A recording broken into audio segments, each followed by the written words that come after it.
Les había señalado que antes de irnos a la pausa que íbamos a hablar acerca de propuestas que tiene el gobierno nacional para descomplejizar, según dicen, los trámites que hay para hacer. En este caso vamos a hablar de dos cosas importantes, que es los divorcios y las sucesiones, que a veces se tornan eternas las sucesiones. Y bueno, tenemos aquí en nuestro estudio para charlar con ellos al doctor Sergio Molina y a la doctora Yasminka Mihalevich, que es presidente y vicepresidente del Colegio de Abogados de Mendoza respectivamente. ¿Cómo les va? Buen día, bienvenidos. Hola, buen día. ¿Cómo andan? Muchas gracias por la invitación. Gracias a todos y gracias a la audiencia que nos está escuchando. Obvio. Y hay algunas controversias, ¿no? Se han generado, por lo menos hemos escuchado las repercusiones que no estarían muy contentos algunos sectores con estos divorcios express. Vamos a ir entendiendo cuánto es que se demora hasta ahora, y a cuánto se reduciría y si se pierden o no derechos, porque se está hablando un poco de toda esa situación. Es real, tanto el colegio como la Federación de Colegios de Abogados de Mendoza, como la FACA, que es la Federación Argentina de Colegios de Abogados, hay una oposición total por la inseguridad jurídica que crea esta situación.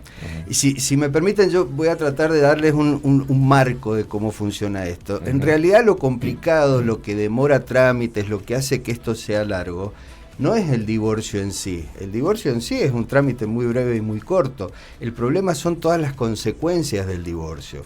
El divorcio genera situaciones en cuanto al hogar conyugal, en cuanto a los hijos, cuando el matrimonio tiene hijos, y fundamentalmente en cuanto a los bienes que son del matrimonio. Entonces lo que hace que esto sea por ahí un trámite que se estira un poco e inclusive que se pone caro, son las consecuencias del divorcio, no el divorcio en sí mismo. O sea, hoy si uno tiene una situación en donde no hay conflicto de bienes, en donde no hay conflicto de vivienda conyugal, en donde no hay conflicto con hijos, el divorcio es un trámite muy express aún en sede judicial. Claro, porque eso están poniendo el foco, en que pasaría a ser, si no hay conflicto entre los familiares, ¿no? Si todos están de acuerdo con el tema de distribuir o de separar, que sería aún más corto. ¿Hoy de cuánto tiempo estamos hablando? ¿De 6 meses o...? Si fuera, es que depende de esto que estamos hablando. Claro. Si digamos uno presenta una demanda de divorcio, supongamos que uno solo de los cónyuges presenta la demanda de divorcio, se notifica al otro, tiene 10 días para contestar. Cuando el otro contesta, si hay acuerdo en cuanto a los temas estos que pueden ser complicados, el tema es bastante breve, tal vez en 90 días queda un divorcio totalmente solucionado. Si hay conflicto respecto de esto y que evidentemente va a hacer que esto se demore, el juez dicta una sentencia en la que dispone el divorcio. Empieza con un divorcio todo esto. Claro, entonces la sentencia de ese divorcio puede estar lista en 20 días, 30 días y está totalmente después terminado. Empieza la discusión. Entonces de todo después lo demás. Empieza la discusión con todo lo demás. Ya te digo, no es el acto del divorcio en sí mismo lo que genera todo este problema. El acto de divorcio es un acto que, es más, el juez está obligado, aunque la otra parte, aunque el otro cónyuge esté o no esté de acuerdo. Ahora, ¿qué es lo que está proponiendo el gobierno ahora? Si hay como un acuerdo de las partes, firmar un acuerdo. No es. ¿Cómo es? Eso es una cuestión aparte. En realidad lo que ha agregado o el proyecto de ley lo que contiene es la posibilidad de ir al registro civil, así como contrajiste matrimonio en el registro civil, de ir y disolver ese vínculo matrimonial. Que nosotros también estamos de acuerdo por la inseguridad que esto genera. Porque fíjate cómo es el acto en sí mismo del matrimonio. Vos tenés que ir frente a un oficial público, con 2 testigos si es en la oficina del registro civil, o 4 si es en un lugar externo. Esos testigos lo que hacen es dar fe, es advertir que las personas que han dicho el sí quiero, o sea que dieron el consentimiento para contraer matrimonio, realmente lo consintieron y ellos lo pudieron ver. Fíjate que hoy este divorcio ante el registro civil ni siquiera habla de tener testigos. O sea, la inseguridad es muy grande. Convengamos que vivimos en un país donde hay segmentos sociales difíciles, donde la situación de agresividad por ahí son duras, y es muy posible que mucha gente pueda ir a realizar un acto como ese sin estar verdaderamente convencido. Claro. Ni siquiera tenés un testigo que te vea la cara para ver qué es lo que ocurrió. Y lo que es peor, sin estar asesorado. Sí. Además se requiere que vayan los dos y lo peticionen ambos cónyuges. No puede ser unilateralmente como sucede en los divorcios judiciales. Claro. ¿Esto se aplica en otro país o no? Sí, hay otros países. ¿Y según digamos el fundamento de este proyecto de ley, nombran a 5 o 6 países entre los que están los Estados Unidos de México, Bolivia, Brasil, digamos, del que tenemos cercano, pero son 2 o 3 más. Me pareció muy importante esto, de verdad debo reconocerlo, que en Italia que es un país que en cuanto a derechos tiene mucho desarrollo, pero en total en todo el mundo, donde hay cientos de países, hay 6 que lo tienen. De cualquier manera, aun cuando vayan al registro civil ambos cónyuges y pidan el divorcio, si tienen hijos y están y tienen bienes y no se ponen de acuerdo respecto de eso, igual se va a judicializar ese divorcio. Claro, sí o sí tiene que... Exacto. Ajá. Y yo pensé que tenían, por más que fueran al registro civil, lo mismo tenían que ir con un representante legal. No. Tal como está previsto el proyecto. No. Ahí eso ponen el foco en que se evitaría eso, el representante legal. Claro. A ver, hay muchas cosas que el divorcio mismo genera, o sea, derechos que surgen a partir del divorcio, que mínimamente es necesario tener un asesoramiento, fundamentalmente en lo que dice Yasminka, relacionado con los hijos del matrimonio, el régimen, lo que antes llamábamos el régimen de visitas, de cuota alimentaria, todo esto, en cuanto a las consecuencias de los bienes y en cuanto a derechos que surgen a partir de la sentencia judicial o del divorcio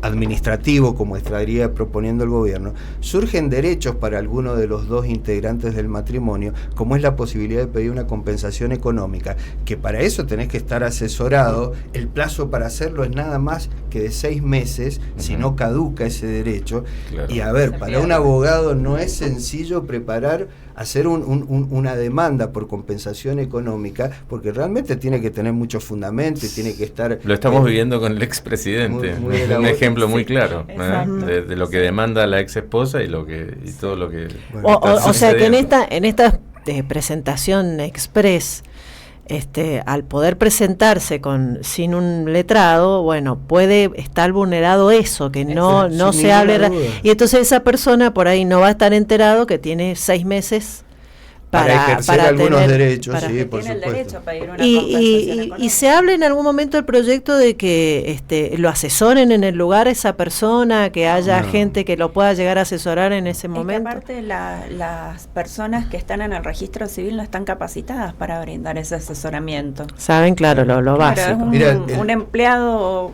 público administrativo. El proyecto lo que hace simplemente hay un artículo actual del Código Civil en el que dice cuáles son las causas por las que el matrimonio se produce la ruptura del vínculo.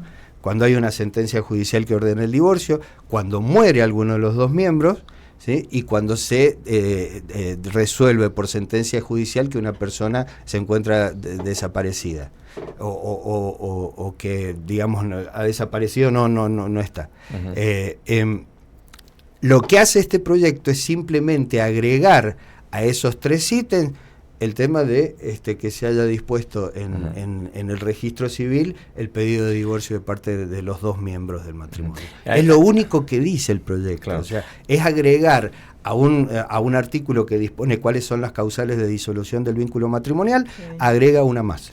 Yo lo que veo también que el gobierno ha apuntado también a evitar esa convivencia forzada a veces que se da y que agrava esa conflictividad marital, que podría a lo mejor disolverse más rápidamente el vínculo y no tener que estar conviviendo bajo el mismo techo hasta que se agrave tanto que tengamos que ir a la justicia y se arme todo el lío, ¿no? Pero bueno, lo puede hacer. Yo creo no es el motivo, no porque en la realidad hoy pasa que, a ver, cuando las personas realmente llegan a ese punto en el que sí, claro, viene la separación de hecho y después con el paso del tiempo o con los meses o de acuerdo a cómo evolucione, piden el divorcio, pero Es más, muchas veces justamente se produce la separación de hecho y después de un tiempo viene el divorcio. O sea, es lo más habitual esto.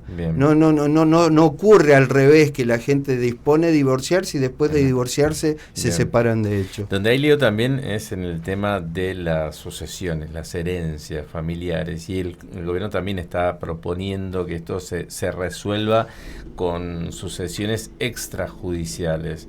Y me parece que incluso es mucho más complejo porque intervienen más personas todavía. Y ahí la inseguridad jurídica es aún muy superior, es muy grande la inseguridad. A ver, el tema fundamental para empezar una sucesión es la declaratoria de herederos, o sea, disponer quiénes son herederos del causante de la persona fallecida. Claro. Para eso se publican edictos en el boletín oficial y se hace toda una serie de estudios, digamos, de análisis de la documentación que se presenta. Perdónenme que yo voy a hablar así de una manera un poco más suelta y de situaciones donde se dan que, a ver, acá en Mendoza mismo hay chicos que saben, o herederos que saben que el padre tenía un hijo con otra persona y lo ocultan. Claro. O sea, esto es algo habitual. En cambio, si uno pide informes al registro civil y empiezan a aparecer, y bueno, tiene formas de averiguar o de conocer que esta persona tenía otro hijo. ¿Ese punto no se cumpliría?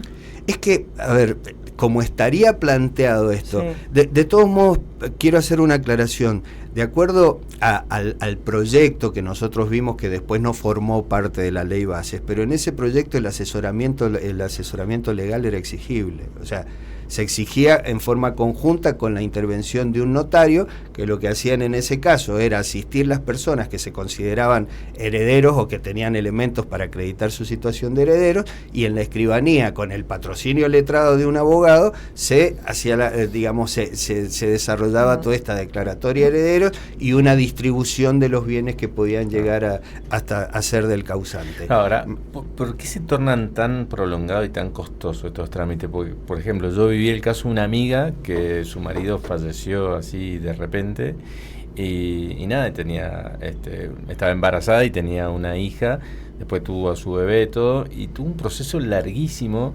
donde incluso lo que iban a heredar sus hijos, gran parte se perdió en ese camino judicial.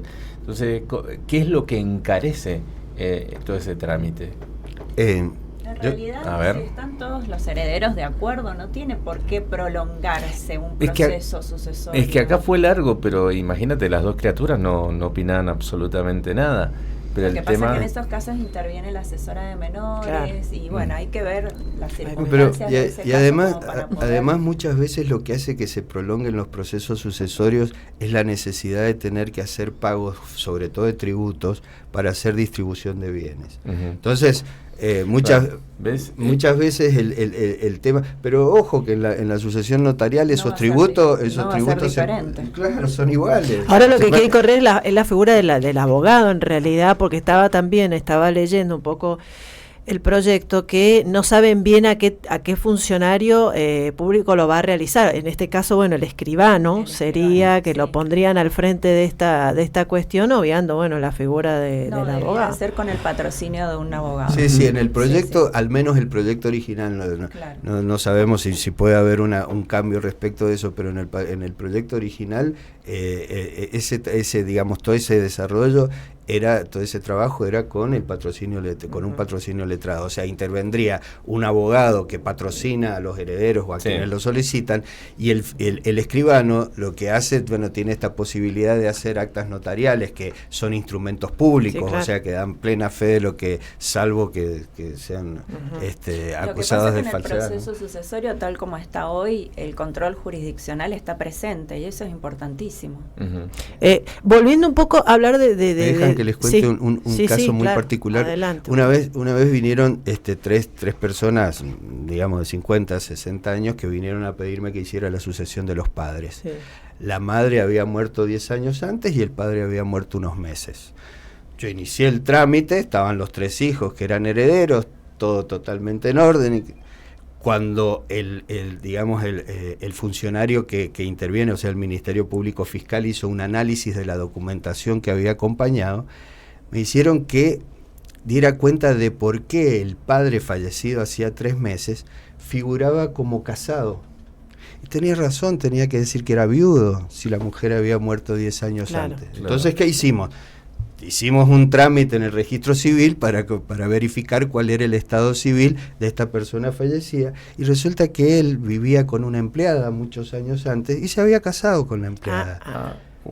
Y, ¿sí? eso, y no había trascendido y ese los dato. herederos me dijeron, mirá, nosotros sabíamos que tenía una relación, era clarísimo que convivía con ella, pero nunca supimos o nos imaginamos que se había casado. Yo no me voy a poner a analizar si esto era verdad o no, pero fíjate las cosas que suelen pasar. Pero al ser viudo entra directamente a todo lo legal. Es que esta otra persona, la segunda esposa, evidentemente a los bienes que eran propios de esta persona, ella tendría derecho. Igual que lo tienen el resto de los herederos. Así. ¿Sí? Por eso la sorpresa de los hijos. Claro.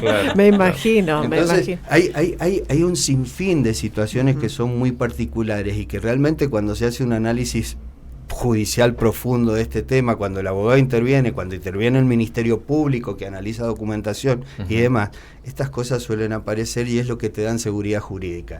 Cosa que en otros trámites, si vamos 2 o 3 juntos, vamos al escribano, hacemos el trámite, ojo, a ver, no hablo de mala fe, pero la verdad es que hay veces que nosotros 3 herederos podemos ocultar el hijo que tenía el papito allá en Salta, chao, ¿viste? O sea, y cómo hace, y el escribano, ojo, actuando de total buena fe, no tiene cómo saber. No, y hay veces que la gente no lee los edictos, no lee la publicación del boletín oficial ni nada. Generalmente los edictos los leen en ATM o en esos lugares porque para hacerse parte en el proceso si hubiera algún interés. Claro, pero la gente en particular no. Ya no compran ni el diario. Hay como un valor homologado para arrancar un divorcio o para arrancar una sucesión. ¿Se conoce eso? Porque, a ver, cuando uno pasa por esta situación, recién ahí empezás como a ponerte en contacto con esto, con aquello, y cosa que este proyecto pueda llegar a sacarlo o pueda llegar a economizarlo. ¿Cuál es la diferencia en realidad? Porque si no entiendo cuál es la diferencia. En realidad yo creo que, insisto en que nada variaría demasiado. ¿Por qué? Porque muchas veces lo que determina el costo, hablemos de honorarios y el costo tributario y demás de eso, son los bienes que intervienen. O sea, lo que en una sucesión, lo que da de manera definitiva el costo total, por supuesto que está establecido en nuestra ley de aranceles y dice que se va a aplicar un porcentaje un poco menor de lo que se establece para juicios de accidente de tránsito, por ejemplo, pero va relacionado directamente con los bienes que están dentro de la sucesión. Entonces el costo de la sucesión va a variar de acuerdo a la importancia o al valor de los bienes que estén dentro de la sucesión. En el tema matrimonial pasa lo mismo. La división de la sociedad conyugal tiene un costo determinado en función de cuál es el valor de los bienes que estaban incluidos en el matrimonio, o que pertenecían al matrimonio. Entonces es muy difícil hablar de un monto concreto porque no lo hay. Siempre para iniciar estos procesos hay un costo mínimo, que para iniciar el proceso se requiere hacer esos costos mínimos, pero hoy, si mal no recuerdo, una boleta de aporte de 20.000 pesos. De 20.000 pesos de aporte, tasa de justicia que si no mal no recuerdo es 12.500 y 5.000 pesos de colegio de abogados, digamos, es el pago mínimo que hay que hacer para iniciar. 40.000 pesos. Más claro.